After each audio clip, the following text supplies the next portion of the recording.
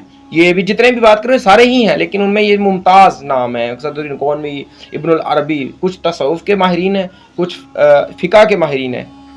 جیسے ایک ڈاکٹر ہوتا ہے، وہ کوئی کارڈیولوجسٹ ہوتا ہے، کوئی ڈینٹسٹ ہوتا ہے، کوئی یورولوجسٹ ہوتا ہے، کوئی گائناکولوجسٹ ہوتا ہے، تو اسی طرح صدر الدین کونوی علیہ رحمہ کا بیان ہے کہ میرے شیخ محی الدین ابن العربی علیہ رحمہ اپنی زندگی میں مجھے خاص تجلی سے مشرف کروانا چاہتے تھے۔ ٹھیک ہے جی، تو وہ پھر مختصر کرتے ہیں کہ یہ نزہتہ البساتین کتاب کا حوالہ میں آپ کے سامنے پیش کر رہا ہوں۔ تو اس میں بھی شیخ ابن العربی اپنے روح مثالی کے ساتھ تشریف فرما ہوئے اور صدر الدین کونوی سے ملاقات کی۔ اب علامہ شتونی فی بہجت الاسرار میں اور شیخ عقیل منیہی حال میں لکھتے ہیں کہ یہ ان 4 بزرگوں میں سے ہیں جن کے بارے میں شیخ علی کرشی رضی اللہ تعالیٰ عنہ نے یوں فرمایا کہ میں مشائخ میں سے 4 کو دیکھا جو اپنی قبروں میں زندہ کی طرح تصوف فرماتے ہیں، وہ یہ ہیں: شیخ عبد القادر جیلانی، حضرت معروف کرخی، حضرت شیخ عقیل منیہی اور شیخ حیات بن قیس حرافی رضی اللہ تعالیٰ عنہم۔ یہ 4 وہ ہیں جو قبر میں بھی زندہ اور زندوں میں بھی زندہ، جیسے وہ 4 انبیاء کرام زندہ، 2 زمین پہ 2 آسمان پہ، یہ آپ نے کمنٹ میں بتانا کہ وہ کون ہے۔ تو مجھے امید ہے کہ آج کی ویڈیو نے آپ کو حیران پریشان کر کے رکھ دیا ہوگا۔ مقصد میرا یہ نہیں تھا، مقصد میرا آپ کو باور کرانا تھا ان اسپیکٹ سے، ان مسٹری سے، ہڈن ڈیپتھ سے، ان خفیہ رازوں سے۔ اسرار کہتے ہیں وہ چھوٹے چھوٹے راز جو کہ بیسڈ ہوتے ہیں بڑے رازوں کے، ہمیں سمجھ نہیں آ رہی تھی ایسا کیوں ہوا، اس کے پیچھے چھوٹے چھوٹے راز ہوتے ہیں جو نظر ہی نہیں آتے۔ وہ جیسے مائکروسکوپ کے بغیر ہمیں وہ کوانٹم ورڈ نہیں نا سمجھ آتا، اسی طرح یہ بھی یہاں کی مائکروسکوپ ہے، اس کو بدلنے کی ضرورت ہے۔ اس پہ بھی میں ایک ویڈیو بڑی اچھی بنا چکا ہوں، اب وہ دیکھیے گا، میرے چینل پہ سرچ کیجیے گا، اور مجھے امید ہے کہ آپ کو آج کی ویڈیو امپریسو اور حیران کن، پریشان کن لگی ہوگی۔ پریشان کا معنی تو بکھر جانا، ٹھیک ہے؟ تو بکھیرنے سے مراد یہ کہ 5 تت سارے وکھو وکھ کرنے، کو تت دا رکھنا پاس چٹا۔ تو اللہ حافظ، ملتے ہیں انشاءاللہ تعالی اگلی ویڈیو میں۔